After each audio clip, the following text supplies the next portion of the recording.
Ladies and gentlemen, welcome to my shop. Welcome to my channel. My name's Keith and I'm your host. Come on in. Let's see what our next video is all about.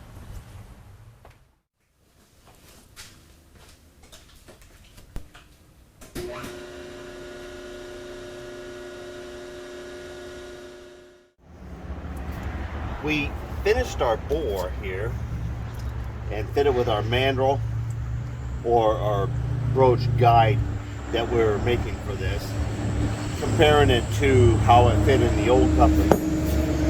And we just lifted this up on this little block here so we can get this in here, and we're gonna see how the fit is, how much draw we have. Wow, that's rock solid right there, and that sounded good. That's how you want things to sound ding, like bells, and you know, it's pretty hard for me to get in. I know that I have at least probably 300 thousandths of draw on that. Awesome. I like that the taper matches that close. We're gonna have a little lapping going on this, but now I'm ready to go ahead and we can increase this diameter here. I want to do the finished bore on this when I have the shaft in the lathe and we're running the center, which actually we need to put a center in here with the rest of the shaft running here and prove that we're supporting or running that taper true. We'll put that on there and then we'll do the finished machining all on the space and the register all in place in the lathe. All right, we still got to make a special nut. We still got to broach the key. And we still got to put our hole pattern in here.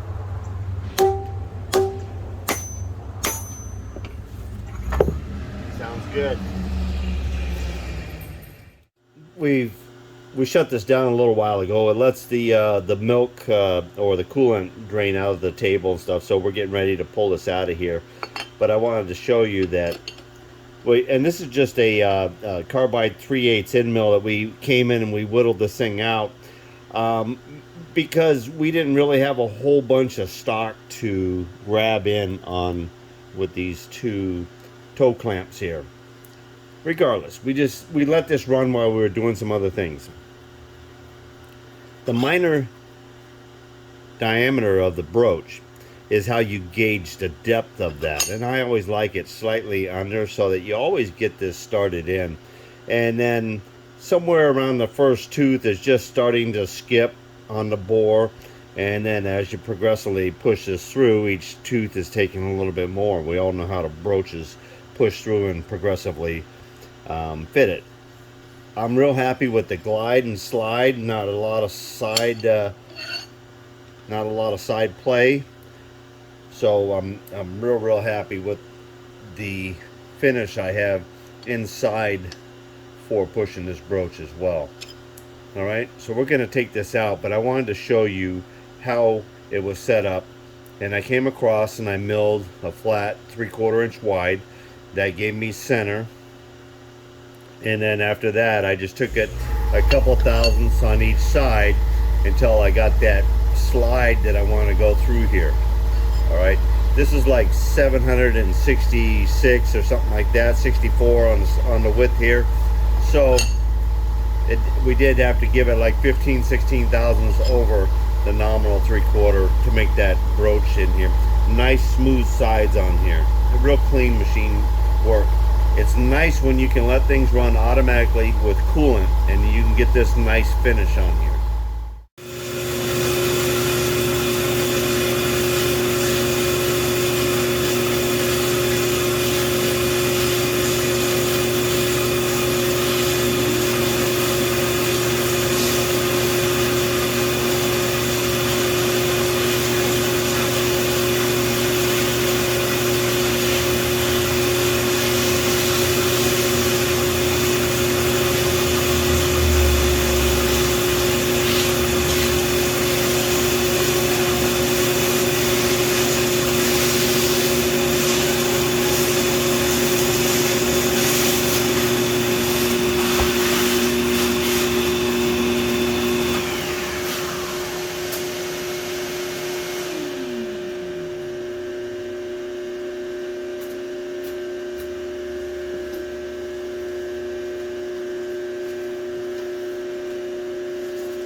Nice rubber mat.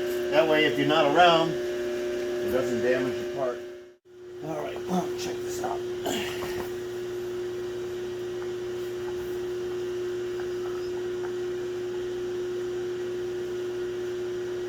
There we go. We now have a broach guide for a 3-inch bore. 3-inch taper bore, I should say. Alright, and of course we could have made it a little shorter and everything just for this job, but I wanted to make sure that we could do a full length 3/4 per foot marine taper on anything, and that's what we made. So sometimes when you make a tool, make it for everything if you can, rather than just the individual job.